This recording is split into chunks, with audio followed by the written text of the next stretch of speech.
Guys, मैं हूं श्याम सुंदर। नालंदा ग्रुप में आपका स्वागत है। आज हम आपके लिए लेकर आए हैं क्लास 10th की मैथ एक्सरसाइज नंबर 3.3। लेसन का नाम है दो चर वाले रैखिक समीकरण। ये पहला क्वेश्चन है। पहला क्वेश्चन आपसे कह रहा है कि दिए गए रैखिक समीकरणों को प्रतिस्थापन विधि से हल कीजिए। तो आइए एक बात आप ध्यान दीजिए कि ये जो दो चर वाले रैखिक समीकरण हैं, इनको हल करने के लिए हमारे पास कुल 5 विधियां होती हैं। पहली विधि होती है आपकी ग्राफीय विधि या ग्राफ विधि। दूसरी विधि है प्रतिस्थापन विधि। प्रतिस्थापन विधि। तीसरी विधि होती है विलोपन विधि। विलोपन विधि। चौथी विधि है वज्र गुणन विधि। वज्र गुणन विधि। और पांचवी और लास्ट होती है तुलनात्मक विधि। तुलनात्मक विधि। तो एक बात का ध्यान रहे कि ये पहली विधि हमने पढ़ चुका है। दूसरी विधि है प्रतिस्थापन विधि। तीसरी विधि विलोपन विधि। चौथी है वज्र गुणन विधि और पांचवी है तुलनात्मक विधि। तो इन पांचों विधियों में ये ऊपर की 4 विधियां आपको सिलेबस में पढ़नी है। आपके सिलेबस से ये पांचवी और जो तुलनात्मक विधि है इसको हटा दिया गया है। तो आइए हम जो दिया गया क्वेश्चन है x + y = 14 इक्वेशन नंबर 1 और x - y = 4 इक्वेशन नंबर 2, इसको हम प्रतिस्थापन विधि से सॉल्व करते हैं। पहली ये दिया हुआ है, इसको हम क्या करते हैं कि किसी भी एक चर राशि को या तो x को या तो y को प्रतिस्थापित करके हम एक मान निकाल लेते हैं, चाहे वो किसी भी समीकरण से हो। तो आइए हम ध्यान देते हैं।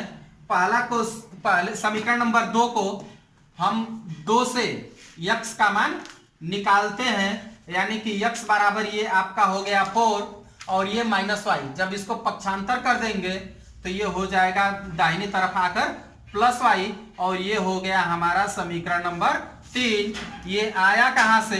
तो ये आया हमारा समीकरण नंबर 1 से। तो अब हम क्या करेंगे कि x के मान को समीकरण 1 में प्रतिस्थापित करेंगे। यानी कि एक प्रश्न आपके मन में और चल रहा होगा कि इसको क्यों हम 1 में ही करेंगे, हम तो 2 में भी कर सकते हैं। लेकिन नहीं, इसको हम 2 में प्रतिस्थापित नहीं करेंगे, क्योंकि यह जो समीकरण 3 बनाया गया है यह समीकरण 2 के सहायता से बनाया गया है। इसलिए हम इसको 2 में न रखकर समीकरण 1 में ही प्रतिस्थापित करेंगे। तो यहां लिखेंगे कि x के मान को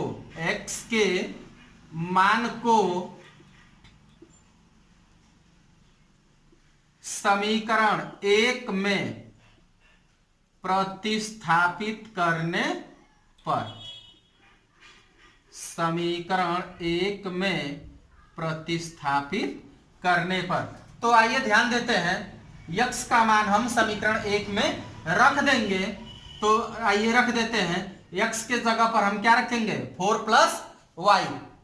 तो x के जगह पर हम रखेंगे 4 + y और ये है आपका प्लस का y = 14। अब हम ब्रैकेट को हटा देंगे और ये जो y और y है ये दोनों सेम राशियां हैं, यानी कि चर राशियां हैं। तो इनको हम जोड़ देंगे, क्योंकि दोनों के बीच में जो चिन्ह है वो धनात्मक है। तो आइए ध्यान दीजिए, ये हो गया आपका 4 और 1y और 1y कुल मिलाकर हो जाएगा 2y और इक्वल ये है आपका 14। ये है हमारा 2y = 14 और ये जो 4 लेफ्ट हैंड में है इसको हम पक्षांतर करेंगे और पक्षांतर करके राइट हैंड में ले जाएंगे, और जब राइट हैंड में इसको हम ले जाएंगे तो ये प्लस से हमारा हो जाएगा -4। यानी कि अब हम क्या करेंगे कि 14 में से 4 को सब्ट्रैक्ट कर देंगे, तो 14 में से 4 को जब सब्ट्रैक्ट करेंगे तो हमारा बच जाएगा 10, और ये हो गया आपका 2y = 10। तो अब यहां से हम y का मान निकाल लेंगे, तो y बराबर हो जाएगा 10/2 अर्थात 5। इसलिए कि जब हम 10 को 2 से डिवाइड करेंगे तो 5 मिलेगा। अब हम क्या करेंगे कि y के मान को समीकरण 3 में रख देंगे, यानी कि रखने पर। तो आइए ध्यान देते हैं, y का मान हम समीकरण 3 में रख लेते हैं। समीकरण 3 हमारा है x = 4 + y, और y के जगह पर क्या रख देंगे, 5 रख देंगे। तो ये हमारा हो जाएगा x = 4 और +5 इक्वल हो जाएगा 9। x का मान मिल गया 9 और y का मान हमें यहां मिला है 5। तो आइए ध्यान दीजिए, y बराबर हो गया 5। यानी कि इस प्रकार x और y के मान क्रमशः 9 और 5 हैं। अब हम बाकी के शेष क्वेश्चनों को एक बार नजर डालें, तो आप देख रहे हैं कि ये क्वेश्चन नंबर पहले का दूसरा है, तीसरा है, चौथा है, पांचवा है और ये छठवां है। तो देखिए अब इसको कैसे हम हल करेंगे। केवल हम इसको आपको रैखिक समीकरण बना देते हैं, बाकी आप खुद ब खुद हल करिएगा और इसमें से किसी एक क्वेश्चन को हम सॉल्व कर देंगे। तो आइए देखते हैं कि इसको कैसे, ये तो आपका सिंपल ही रैखिक समीकरण है, इसको कैसे करेंगे। इसका हम एलसीएम ले लेंगे, यानी कि जब दोनों का गुणनफल एलसीएम होता है तो हम सीधे सीधे इसका क्रॉस मल्टीप्लाई कर लेते हैं। तो 2 का यस में मल्टीप्लाई कर देंगे तो ये हमारा हो जाएगा 2s, और 3 का t में कर देंगे तो ये प्लस का हो जाएगा 3t, और ये 3 2 जा 6 और 6 का 6 में मल्टीप्लाई हो जाएगा तो 6 6 जा होता है 36। ये हो गया इक्वेशन नंबर 3। अब इसमें से या तो इस समीकरण को लेकर या तो इस समीकरण से किसी एक से हम यस अथवा टी का मान फाइंड कर लेंगे और फिर उसको अगले समीकरण में प्रतिस्थापित कर देंगे। तो आइए देखिए हम यहाँ से हल करते हैं, क्योंकि यहाँ से हल करना हमें आसान होगा। तो यस की वैल्यू हम यहाँ से प्राप्त कर लेते हैं। यस बराबर हो जाएगा 3 और ये माइनस का टी बराबर के इधर आकर प्लस का टी, ये हो गया इक्वेशन नंबर 4। ये कहां से आया, समीकरण 1 से। समीकरण 1 से अब हम क्या करेंगे कि यस के मान को, एस के मान को समीकरण 3 में प्रतिस्थापित करने पर, इसको समीकरण 3 में प्रतिस्थापित करके अब हम t के मान को निकाल लेंगे और फिर t का मान इस समीकरण नंबर 4 में प्रतिस्थापित करके s के मान को निकाल लेंगे। इसी प्रकार इसको हम हल करेंगे। अब हम नजर डालते हैं क्वेश्चन नंबर 3 को। तो आप ये देख रहे हैं कि ये क्वेश्चन नंबर 3 आपका सिंपली रैखिक समीकरण है, इसके अकॉर्डिंग ये आपको मिल गया है। तो आप यहाँ से किसी एक के वैल्यू को या तो y का मान निकाल लीजिए या तो x के मान को फाइंड कर लीजिए किसी भी समीकरण से। यानी कि सपोज अगर यहाँ से आप y के मान को निकाल लेते हैं तो y का मान लिखेंगे कि y के मान को समीकरण 2 में प्रतिस्थापित करने पर, और समीकरण 2 को हल करके फिर आप x की वैल्यू निकाल लीजिए और x का मान, ये समीकरण 3 जो आप y का मान निकाल कर बनाए हैं उसमें y का मान x का मान रखकर y के भी मान को ज्ञात कर लीजिए। इसी प्रकार अब हम नजर डालते हैं क्वेश्चन नंबर 4 पे। तो आप देख रहे हैं क्वेश्चन नंबर 4 क्या दिया हुआ है कि 0.2x प्लस 0.3x बराबर 1.3, ये आपका हो गया समीकरण नंबर 1। और समीकरण नंबर 2 दिया हुआ है 0.4x प्लस 0.5y बराबर 2.3। तो दशमलव हटाने के लिए हम सिंपली क्या करते हैं कि समीकरण 1 और समीकरण 2 में 10 का गुणा कर देंगे तो दशमलव स्वतः ही अपने स्थान से हट जाएंगे। अर्थात माना कि अगर हम इसमें समीकरण 1 और 2 में 10 का गुणा कर दिए हैं, तो दशमलव जब हट जाएगा तो ये सिंपली आपका 2x प्लस 3y और इक्वल 13, और ये हो जाएगा 4x प्लस 5y इक्वल 23।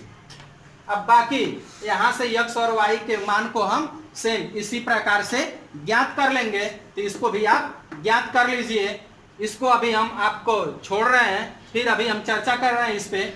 आगे हम इसको देखते हैं। यहाँ जैसे इसको हमने हल किया है उसी प्रकार इसको भी हल कर लेंगे, यानी कि सिंपली ये आपका हो जाएगा कि 2 और 3 का जब हम एलसीएम लेंगे तो 6 होगा, यानी कि दोनों का जो मल्टीप्लाई है वो एलसीएम है। तो हम क्या करेंगे कि सीधे सीधे इसका क्रॉस मल्टीप्लाई कर लेंगे। तो आइए हम क्रॉस मल्टीप्लाई करते हैं। तो 3 का 3 में मल्टीप्लाई होगा तो ये हो जाएगा 9x अपान 2 माइनस है। अब 2 का 5 में करेंगे तो 2 5 जा 10y अपान 3, सॉरी ये ऐसे होगा इक्वल। अब 6 का -2 में होगा तो 6 2 जा -12 हो जाएगा। ये हो गया इक्वेशन नंबर 3। अब हम इसको देखें तो सेम वही बात यहाँ भी है। तो इसको हम क्या करेंगे कि क्रॉस मल्टीप्लाई कर लेंगे। तो 2 का x में मल्टीप्लाई होगा 2x हो जाएगा, 3 का y में करेंगे तो 3y हो जाएगा इक्वल अपान 6 हो गया और इक्वल है 13 अपान 6। तो ये 6 से 6 कैंसल हो जाएगा, यानी ये हमारा इक्वेशन हो गया 2x प्लस 3y इक्वल 13। ये हो गया इक्वेशन नंबर 4। अब इनको ये आपको सीधे सीधे 2 चर वाले रैखिक समीकरण के रूप में परिवर्तित हो गए। अब इनको भी आप हल कर लीजिएगा, और बाकी जहां तक बात रही इसको हल करने की, तो इसको अभी हम आपको हल करके बताते हैं, तब तक आप इसको नोट कर लीजिए। तो आइए देखते हैं इसको हम क्या करेंगे कि आइए समीकरण 2 से हम या तो x का या तो y का किसी का एक का भी मान ज्ञात कर लेते हैं। तो आइए हम फिलहाल x की वैल्यू को फाइंड कर लेते हैं। तो आप देख रहे हैं कि रूट का 3x माइनस रूट का 8y इक्वल 0 है। तो हम इसको बराबर के उधर यानी कि दाहिने तरफ पक्षांतर कर देंगे, तो ये हमारा मिल जाएगा रूट का 3x इक्वल रूट का 8y। अब क्या करेंगे कि x की वैल्यू को फाइंड करना है, तो x इक्वल हो जाएगा रूट का 8 अपान 3 इंटू वाई। इसे बना लेंगे इक्वेशन नंबर 3। अब लिखेंगे कि x के मान को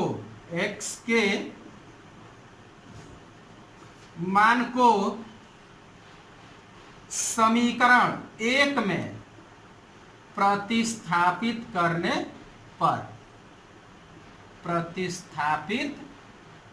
पर यानी कि x के मान को हम समीकरण 1 में प्रतिस्थापित कर देंगे। तो आइए देखते हैं, यानी कि ये रहा आपका रूट 2 और x के जगह पर हम लिख देंगे करड़ी में 8/3 y बराबर 0, सॉरी प्लस का ये अभी बचा हुआ है करड़ी में 3 y बराबर 0। तो इसका इसमें हम मल्टीप्लाई कर देंगे, तो करड़ी में 2 का जब करड़ी में 8 में गुणा होगा तो ये हो जाएगा 2 8 16, करड़ी में 16 बटे करड़ी में 3y धन करड़ी में 3y बराबर 0। तो करड़ी में 16 का मान 4 होता है, तो ये हो जाएगा 4 बटे करड़ी में 3y धन करड़ी में 3y बराबर 0। अब करड़ी में 3 हमारा एलसीएम हो जाएगा, तो इसका गुणा हम यहाँ कर देंगे, हर से करड़ी गायब हो जाएगी, यानी कि ये हो जाएगा 4y धन करड़ी में 3 का गुणा करड़ी में 3। यानी कि आप जानते हैं कि जब समान करड़ी का गुणा जब समान करड़ी में होता है तो करड़ी हट जाती है, अर्थात जब करड़ी में 3 का गुणा करड़ी में 3 में होगा तो ये केवल व केवल 3 हो जाएगा, 3y बराबर 0। अब आप देख रहे हैं कि ये 4y है और ये 3y है और दोनों के बीच में ये धन का चिन्ह है, तो ये दोनों जुड़ जाएंगे, यानी कि 4y और धन 3y 7y बराबर हो जाएगा 0। y बराबर 0 बटे 7, 7 की भाग हो जाएगी, यानी कि y बराबर 0। अब हम क्या करेंगे कि y के मान को x में प्रतिस्थापित कर देंगे या रख देंगे, तो x बराबर हो जाएगा करड़ी में 8/3 गुणे 0, तो ये भी हो जाएगा 0 का जब आप किसी संख्या में गुणा करते हैं तो x बराबर भी 0 हो गया। इस क्वेश्चन को नोट करिए, फिर हम अगले वीडियो में आपसे मिलते हैं। Question number 2। क्वेश्चन नंबर 2 हमारा दिया हुआ है कि 2x + 3y = 11, ये रहा इक्वेशन नंबर 1। और दूसरा दिया हुआ है 2x - 4y = -24। कह रहा है कि को हल कीजिए और इससे m का वह मान ज्ञात कीजिए जिसके लिए y बराबर mx + 3 सत्य हो। तो आइए इसको हम प्रतिस्थापन विधि से ही हल करते हैं। ये रहा आपका इक्वेशन नंबर 2। तो आइए हम इक्वेशन 2 से x के वैल्यू को फाइंड कर लेते हैं। तो ये हमारा हो जाएगा, यानी कि 2x बराबर हो जाएगा -24 और ये -4y बराबर के उधर जाएगा, तो ये +4y हो जाएगा। और x बराबर जब लिखेंगे तो 2 की भाग हो जाएगी, यानी कि 2 की जब हम भाग करेंगे तो ये -12 हो जाएगा और ये +2y। इसे बनाएंगे इक्वेशन नंबर 3। अब लिखेंगे कि x के मान को समीकरण 1 में प्रतिस्थापित करने पर तो x के मान को अब हम समीकरण 1 में प्रतिस्थापित कर देंगे।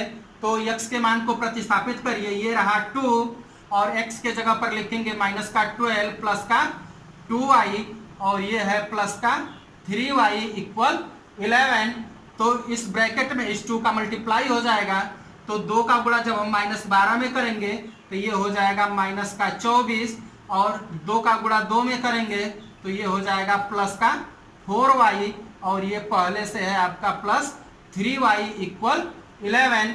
तो ये दोनों जुड़ जाएगा, ये रहा -24 और +4 और 3 7y बराबर 11, ये रहा 7y बराबर 11 -24 बराबर के इधर आकर प्लस हो जाएगा, तो ये हो गया +24 7y बराबर, इसको जोड़ देंगे तो 4 और 1 5 और 2 1 3, y बराबर हो जाएगा। तो इस 35 में 7 की भाग लग जाएगी, यानी कि 35/7 बराबर 5, यानी कि y बराबर हो गया 5। अब हम y के मान को समीकरण 3 में रख देंगे। लिखेंगे यहाँ कि y के मान को समीकरण 3 में रखने पर, तो y के मान को समीकरण 3 में रख दीजिए। समीकरण 3 आपका दिया हुआ है कि x बराबर -12 और +2 और y के जगह पर हो जाएगा 5, तो ये हो गया आपका -12 आधन 2 × 10, यानी कि -12 में जब 10 को जोड़ेंगे तो ये जोड़ने के बजाय घट जाएगा, यानी कि तब ये हमारा हो जाएगा x बराबर -2 और y के मान को हम यहाँ ज्ञात कर लिए हैं x बराबर 5, यानी कि इस समीकरण की सहायता से हल करने पर x का मान -2 और y का मान -5 प्राप्त हुआ। इसको आप नोट करिए, फिर अगले क्वेश्चन के साथ हम आपको मिलते हैं। हाँ, थोड़ा सा ध्यान दीजिए कि यहाँ हमें ज्ञात करना था, कि दिखाना था कि आप दिखाइए कि y बराबर mx + 3, यानी कि m का मान हमको ज्ञात करना था। तो यहाँ हम क्या करेंगे कि m का मान ज्ञात करने के लिए हमें जो x और y के मान प्राप्त हुए हैं उन मानों को यहाँ रखेंगे और m के मान को ज्ञात करेंगे। तो आइए देखते हैं, y बराबर 5 है तो y के जगह पर 5 रख देंगे, ये रहा m और x का मान -2 है तो x के मान को -2 रख देंगे, ये रहा +3। तो ये से आप हल करिए तो ये हो जाएगा -2m + 3। तो ये 3 को बराबर के आप इधर लेकर आएंगे तो ये प्लस से माइनस हो जाएगा, अर्थात 5 माइनस 3 इक्वल हो जाएगा माइनस का 2m। तो ये रहा बराबर माइनस का 2m, यानी कि 5 में से 3 जब ये घट जाएगा तो केवल 2 हो जाएगा और m बराबर हो जाएगा 2/-2 अर्थात -1, यानी कि हमसे m का मान पूछा जा रहा था तो m बराबर हमारा मान हो गया -1।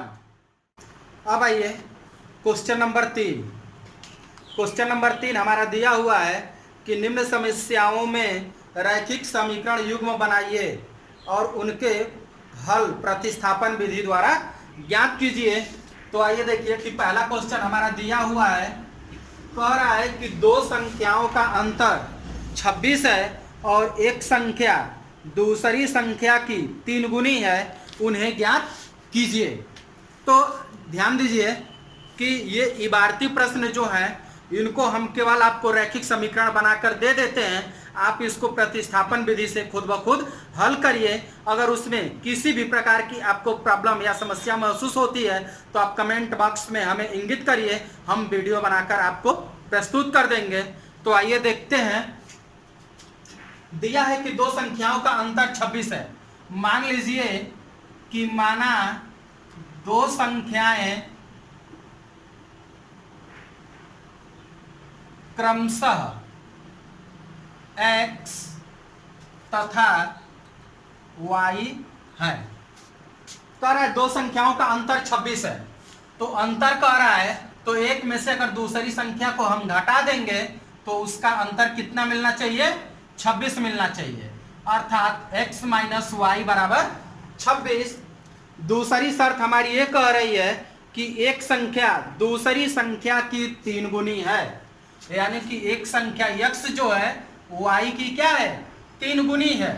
तो 3 गुनी का मतलब कि यह संख्या इस संख्या की 3 गुनी है, और अगर हम दोनों को बराबर करना चाहें तो या तो इसमें 3 की भाग कर दें या इसमें 3 का गुणा कर दें। तो आइए हम भाग न देकर इस संख्या में 3 का गुणा कर देते हैं। तो इस प्रकार हमारा समीकरण बन गया x बराबर 3y। अब इसको हम प्रतिस्थापन विधि से हल कर लेंगे, यानी कि ये ऑलरेडी आपको यहाँ x का मान पता है। अब x के मान को समीकरण 1 में रख कर प्रतिस्थापित कर कर हम y का मान ज्ञात कर लेंगे और फिर y के मान को रख कर x के मान को ज्ञात कर लेंगे। अब आइए क्वेश्चन नंबर 2। क्वेश्चन नंबर 2 पर चर्चा करें। तो क्वेश्चन नंबर 2 हमारा दिया हुआ है कि दो संपूरक कोणों में, यानी कि यहाँ संपूरक कोण की बात की जा रही है, यानी कि ये पहला रहा और ये रहा दूसरा। तो मान लीजिए कि माना दो कोण क्रमशः x और y है। हमने क्या मान लिया? जब दो कोणों की बात कर रहा है तो हमने दोनों कोणों को मान लिया कि दो कोण x और y है। कह रहा है कि दो संपूरक कोण है। ये कैसे कोण है? संपूरक कोण है। तो चूंकि आप जानते हैं कि संपूरक कोण वे कोण होते हैं जिनमें कि दोनों का मान 180 अंश हो, अर्थात संपूरक कोण की हम परिभाषा कर देंगे तो ये कहेंगे कि ऐसे दो कोणों का योग जिन्हें जोड़ने पर उनका मान 180 अंश प्राप्त हो जाए तो ऐसे कोण को हम संपूरक कोण कहते हैं। तो ध्यान दीजिए कि दोनों कोणों का कोण कैसे हैं? संपूरक हैं, अर्थात x प्लस वाई बराबर 180। ये हमारा हो जाएगा समीकरण नंबर 1। फिर क्या कह रहा है? फिर कह रहा है कि संपूरक कोणों में बड़ा कोण छोटे कोण से 18 डिग्री अधिक है। तो सपोज हम मान लेते हैं कि यह कोण बड़ा है और यह कोण छोटा है, तो यह बड़ा कोण जो है इस छोटे वाले कोण से 18 डिग्री अधिक है। तो हम क्या करेंगे कि अगर हम बराबर करना चाहें तो बड़े वाले कोण में से या तो 18 डिग्री घटा दें या तो छोटे वाले कोण में 18 डिग्री जोड़ दें, तो छोटा वाला कोण बड़े वाले कोण के बराबर हो जाएगा। तो हम यहाँ क्या करते हैं कि 18 डिग्री जोड़ देते हैं और ये हो जाएगा हमारा समीकरण नंबर 2। अब हम क्या करेंगे कि आप देख रहे हैं कि x का मान हमको यहाँ प्राप्त हो गया है। अब हम आगे लिखेंगे कि x के मान को समीकरण 1 में प्रतिस्थापित करने पर, यानी कि समीकरण 2 से प्राप्त जो x का मान है उसको समीकरण 1 में प्रतिस्थापित कर देंगे। हल कर कर y का मान निकाल लेंगे, फिर y के मान को समीकरण 2 में रख कर x के मान को निकाल लेंगे। इस प्रकार हम दोनों कोणों को ज्ञात कर लेंगे। इसको नोट करिए, फिर हम तीसरे क्वेश्चन के साथ आपसे मिलते हैं। इसमें कुल मिलाकर प्रश्न नंबर 3 में 6 क्वेश्चन है। इसमें से 2 क्वेश्चन हमने आपको बता दिया। अब बारी है क्वेश्चन नंबर तीसरे की।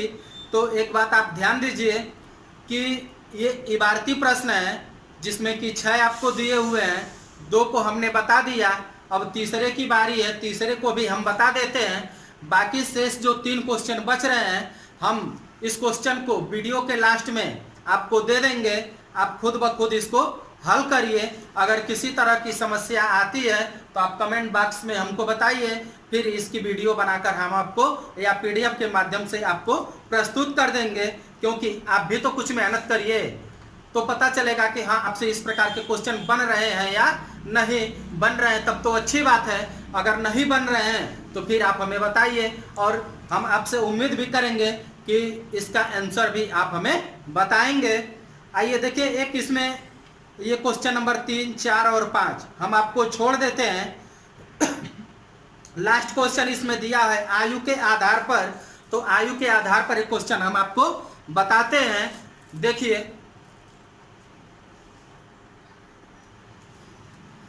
आइए देखते हैं क्वेश्चन नंबर 6।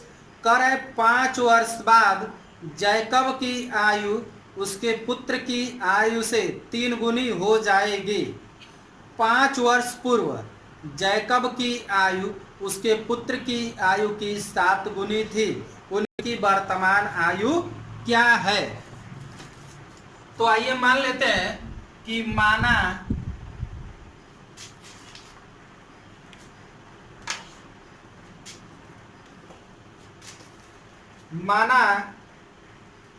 जैकब की वर्तमान आयु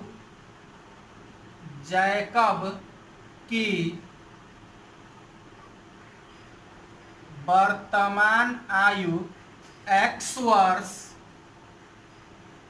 तथा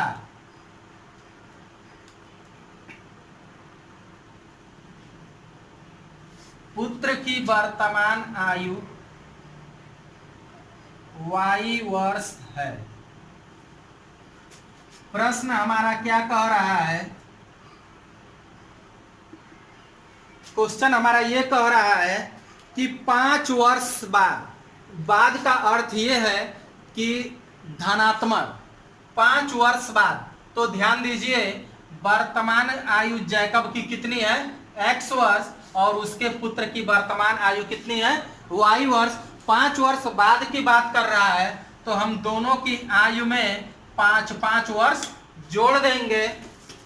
फिर कह रहा है कि 5 वर्ष बाद जैकब की आयु उसके पुत्र के आयु से 3 गुनी हो जाएगी। और अब हम क्या करते हैं कि अगर दोनों के उम्र को बराबर करना चाहें तो उसके पुत्र के आयु में या तो 3 से गुणा कर दें या नहीं तो जैकब की आयु में 3 की भाग दे दें, तो दोनों की उम्र बराबर हो जाएगी।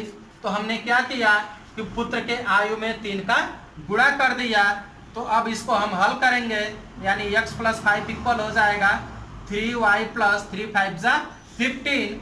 अब 3y को पक्षांतर कर लेंगे तो ये हो जाएगा x - 3y इक्वल, ये 5 उधर जाकर माइनस हो जाएगा तो 15 में से 5 सब्ट्रैक्ट हो जाएगा, तो ये हो गया 10। Equation number 1।